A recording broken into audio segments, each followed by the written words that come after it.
There's a thought that lives quietly in the back of many people's minds after 60. It usually shows up at night, when the house is quiet, or when you're alone and walking from one room to another. It sounds like this: what if I fall, and I can't get back up?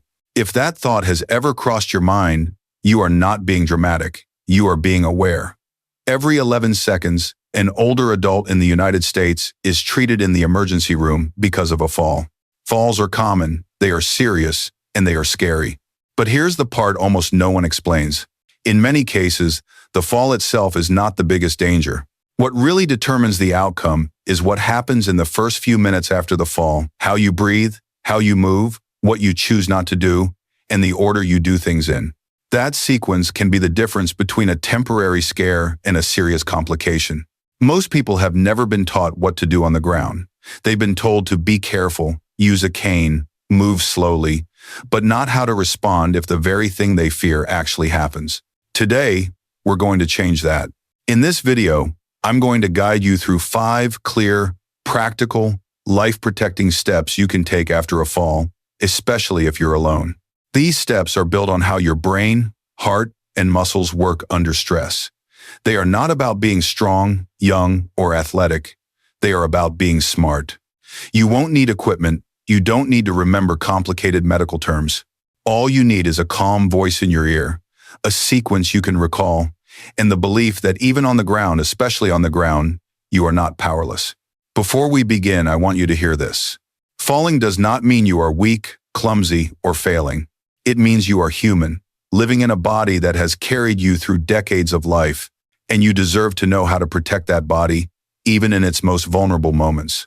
So let's imagine a situation together, not to scare you, but to prepare you. You're walking through your home. Maybe you trip over a rug. Maybe your foot catches the edge of a step. Maybe you feel dizzy and lose your balance for a moment. Before you know it, you're on the floor. The first thing that usually shows up isn't pain, it's shock. A rush of, what just happened? A burst of fear, a desperate thought, I need to get up right now. But your body is running a different program. The instant you fall, a very old survival response kicks in. Your nervous system may try to shut things down. Your heart rate can change. Your muscles can stiffen. Your blood pressure can drop. It's a primitive freeze response designed to help you survive danger. Unfortunately, at your age, that same response can make it harder to think clearly or move safely immediately after impact. So the very first step is not about moving. It's about breathing. If you ever find yourself on the floor after a fall, the first thing to tell yourself out loud if you can is this: don't rush, breathe first. As long as you are conscious and able to breathe, you have power. Your breath is your first tool. Stay where you are. Don't try to sit, don't roll, don't twist your neck. Just allow yourself to be still for a moment. Close your eyes if that helps you focus. Then gently inhale through your nose as slowly as you can, counting in your mind 1, 2, 3, 4. Hold that breath for just a couple of seconds, then let it go through your mouth like a slow sigh. 1, 2, 3, 4, 5, 6. Do this at least 3 times. This is not just relaxing. Deep breathing sends oxygen back to your brain, helps your heart find a steadier rhythm, and begins to switch off the panic signal in your nervous system. You are telling your body, I am here, I am in control, I am not going to make sudden decisions. As your breath slows, your muscles will start to soften. That's what you want. Tight, frightened muscles don't move well.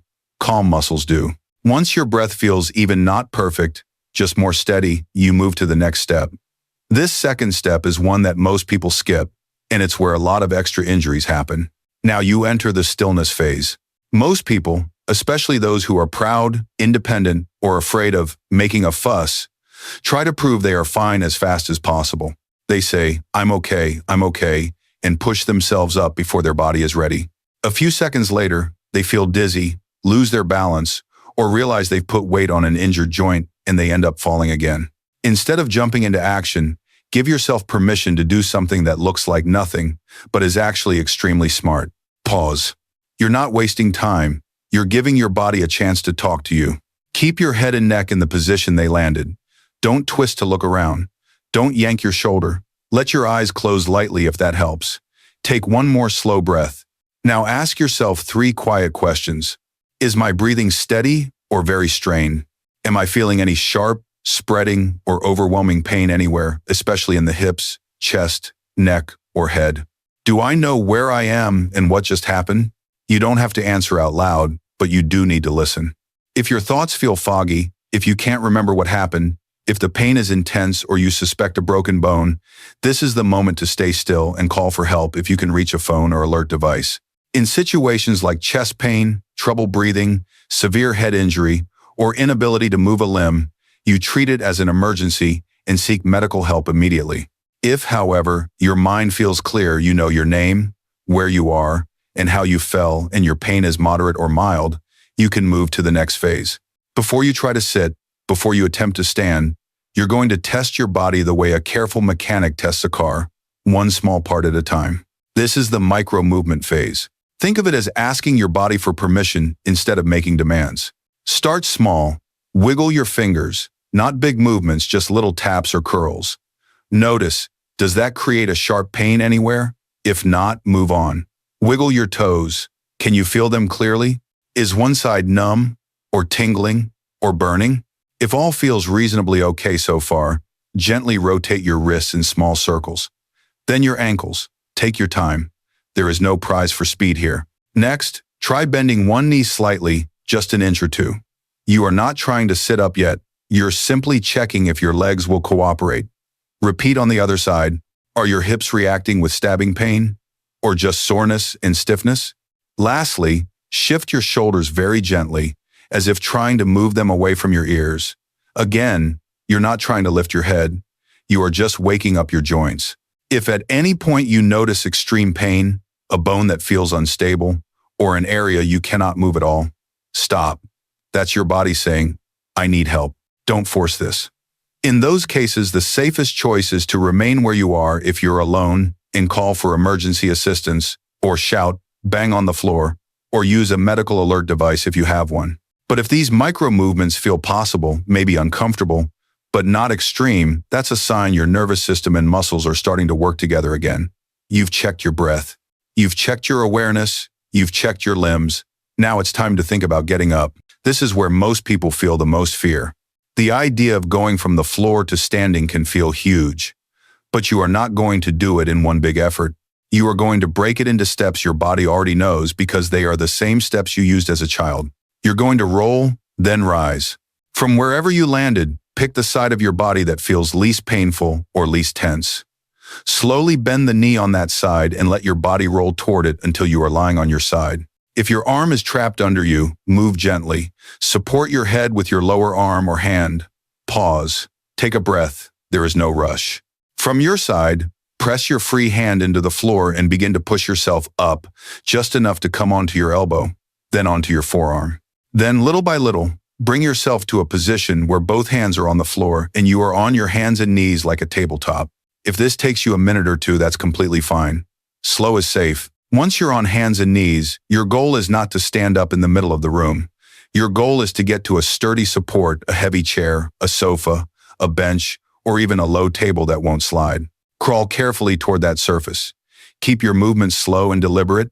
Avoid twisting your spine sharply. When you reach the support, place both hands on it. Feel its stability. If it feels wobbly, look for something more solid. From there, bring one foot forward so that it's flat on the floor under you, like a lunge. The other knee remains on the ground. Your hands stay on the chair or couch.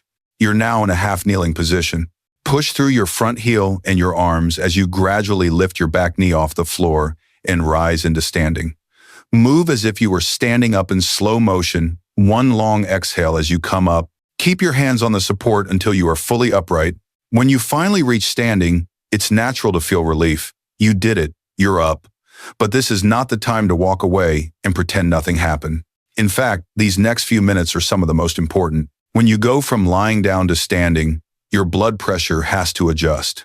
After a fall and the stress that comes with it, that adjustment can be shaky. You might feel okay for a few seconds, then suddenly dizzy or lightheaded. Many people fall a second time in this window because they start walking too quickly. So even though you are upright, your job now is not to move around. Your job is to wait. Stay standing with your hands still resting on the chair or, if possible, sit down in it slowly. Take a few more deep breaths.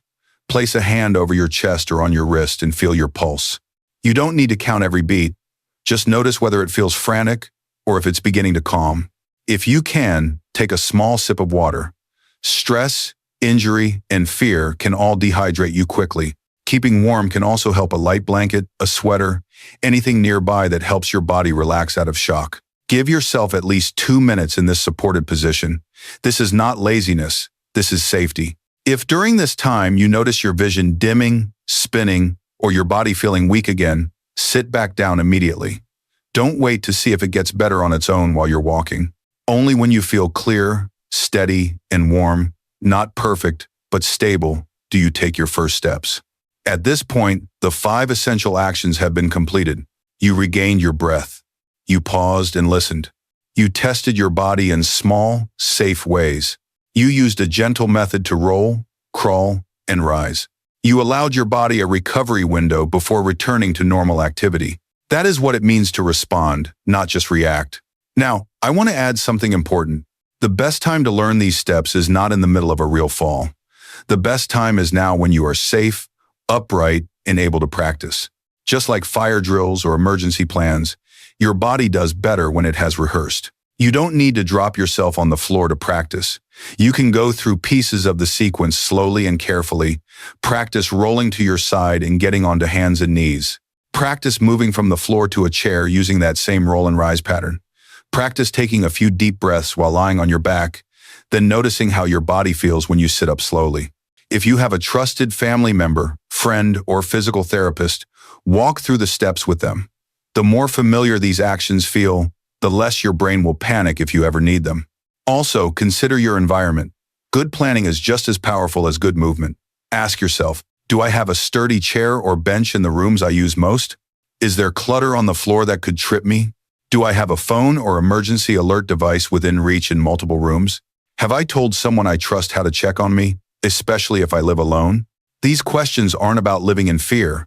They're about living prepared. There is a big difference. And if you've been finding this kind of practical, calm guidance helpful, now is a perfect time to pause and subscribe to True Senior Healthness. Here, we create videos that don't just tell you to be careful. We give you clear, realistic strategies to stay strong, steady, and independent in the real world. So if you want more tools like this, more exercises, and more confidence-building education designed specifically for older adults, go ahead and hit that subscribe button and turn on notifications. It's a simple way to support your health journey and stay connected to a community that cares about you. Now let's return to the heart of this message. Falling can feel deeply personal. It can shake your confidence, make you question your independence, and stir up old fears about aging. But one fall does not define you. A moment on the floor does not erase a lifetime of strength. What matters most is not that you never fall, it's that you know what to do if you do. You are not fragile glass. You are a living system, adaptable, capable, and trainable at any age. When you give your body a plan, your mind begins to relax. When you know the steps, fear slowly loses its grip. Breathe first. Pause and listen. Check with small movements. Roll and rise with intention. Give your body time to recover. Write those words down. Put them on your fridge. Share them with a friend, or a parent, or a neighbor. You may never need them, but if you do, they will be there, and so will your wisdom. If this spoke to you, I'd love to hear from you. Have you ever experienced a fall? Did you know what to do at the time? What part of this process feels most helpful to you? Share your thoughts in the comments. Your story might be the exact encouragement someone else needs to feel less alone and more prepared. Remember, a fall is not the end of your strength story. It can be the moment you discover just how capable you still are.